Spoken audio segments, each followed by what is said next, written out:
બોટાદના તરગરા ગામે થયેલા હુમલાની ઘટનાના વિરોધમાં મોટી સંખ્યામાં ગામ લોકો અને ધારાસભ્ય ઉમેશ મકવાણા એસપી ઓફિસે પહોંચ્યા। આ ઘટનામાં આરોપીઓ હરીશભાઈ ખાચર અને રઘુભાઈ ખાચરે વિજયભાઈ બાબુભાઈ નામના વ્યક્તિ પર ગાળો બોલવાની ના પાડતા ઉશ્કેરાઈને છરી વડે હુમલો કર્યો। આ હુમલામાં 4 લોકોને ગંભીર ઇજાઓ થઈ, જેમને તાત્કાલિક સારવાર માટે હોસ્પિટલ ખસેડવામાં આવ્યા। પોલીસે આ ઘટના અંગે હરીશભાઈ ખાચર અને રઘુભાઈ ખાચર વિરુદ્ધ ગુનો નોંધ્યો। જોકે આરોપીઓની હજુ સુધી ધરપકડ ન થઈ હોવાથી ગામ લોકોમાં ભારે રોષ જોવા મળી રહ્યો છે। આ મુદ્દે ધારાસભ્ય ઉમેશ મકવાણા સહિત મોટી સંખ્યામાં ગામ લોકો બોટાદની ઓફિસે પહોંચ્યા હતા અને આરોપીઓની તાત્કાલિક ધરપકડ કરી કડક કાર્યવાહી કરવાની માંગ કરી હતી। બોટાદમાં તાત્કાલિકપણે કાયદો અને વ્યવસ્થાની સ્થિતિ જે કથળી ગઈ છે એ તાત્કાલિક પ્રસ્થાપિત થાય, કાયદાનું ભાન આવા બુટલેગરો અને અસામાજિક તત્વોને થાય।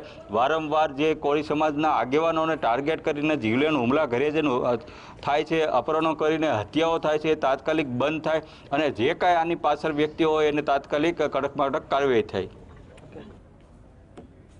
બોટાદના તરગરા મુકામે બાપભાઈના પરિવાર ઉપર અસામાજિક તત્વો એટલે કે લુખાઓએ જે છરી વડે જીવલેણ હુમલો કર્યો। 5 જેટલા વ્યક્તિને ગંભીર ઈજા પહોંચાડી। એક વ્યક્તિ હજી અર્ધ બેભાન અવસ્થામાં હોસ્પિટલે છે, તેમ છતાં પોલીસ હજી પકડવામાં નિષ્ફળ છે। ગુજરાતની અંદર કાયદો અને વ્યવસ્થા ખૂબ કથળેલી હાલતમાં છે। કોઈ જાતનો ભય નથી। કોકના ઘરની અંદર જઈને છરી જેવા જીવલેણ હુમલો કરવો આ ખૂબ ગંભીર બાબત છે।